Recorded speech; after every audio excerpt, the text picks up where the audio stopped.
தமிழ்நாட்டில் வந்து ஒரு அற்புதமான ஒரு வாதத்தை முன் வைப்பாங்க. ராமாயண கற்பனை, ராமர் கற்பனை. ஆனா ராவணன் மட்டும் உண்மைமானுங்க. நடந்த கதை இல்ல, அதுல ஒரு கதாபாத்திரம் இல்ல, ரெண்டாவது கதாபாத்திரம் மட்டும் எப்படிங்க இருக்கும்? யாராவது கேள்வி கேட்டிருக்கோமா? அப்ப நடந்தது அனைத்துமே உண்மை. அதனால அது எப்படி நடந்தது, யாருடைய ஒரு பார்வையிலிருந்து எழுதப்பட்டது அப்படிங்கிறதா இங்க நம்ம கவனிக்க வேண்டிய செய்தி. இதுல ராமாயண மூத்தா தான் மகாபாரத மூத்தா தாங்க. இந்த பீமன் ஒரு தடவை நடந்து போறப்போ ஏதோ ஒரு வேர் மாதிரி ஒண்ணு கிடக்குது, தாண்டி போலாம்.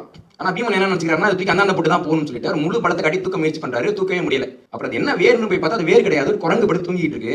அந்த குரங்கோட வால், அந்த குரங்கு வந்து அனுமன். அப்போ ராமாயணத்துல இளவயது ஆளாக இருந்த அனுமன் மகாபாரதத்துல வயதான குரங்காக குறிப்பிடப்படுகிறார்.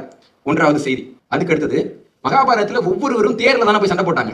அதுல ஒவ்வொரு தேருக்கும் ஒரு கொடி இருக்கும். அதுல அர்ஜுனனோட தேர்ல இருந்த கொடி வந்து அனுமன் படம் போட்ட கொடி. ஏன்னா அனுமன் வந்து ஏற்கனவே வெற்றி பெற்ற ஒரு வீரராக இருக்கிறாருங்கிறதுனால தனது தேரை வந்து பாதுகாக்கணும்னு சொல்லிட்டு அர்ஜுனன் வந்து அனுமனை தனது தேரில் கொடியாக பயன்படுத்தினார் அப்படிங்கிறது மகாபாரதம் ரெண்டாவது குறிப்பு. மூணாவது, ராமாயணத்துல வந்து சீதைக்கு சுயம்பரம் நடக்கிறப்போ பரசுராமர் வந்து வருவார். அந்த காட்சியில அவர் வருவார், இளைஞராக சுயம்பரத்துக்கு வரக்கூடிய ஆளாக வருவார் அப்படின்னு ஒரு குறிப்பு இருக்கு.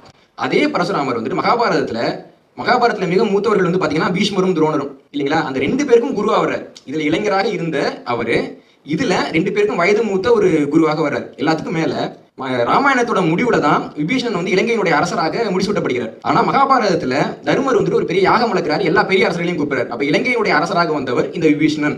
அப்ப இது போன்ற இருக்கக்கூடிய குறிப்புகள் எல்லாம் எடுத்து பாக்குறப்போ கால வரிசைப்படி பாத்தீங்கன்னா முதல்ல நடந்த கதை வந்து ராமாயணம், 2வதாக நடந்த கதை மகாபாரதம்.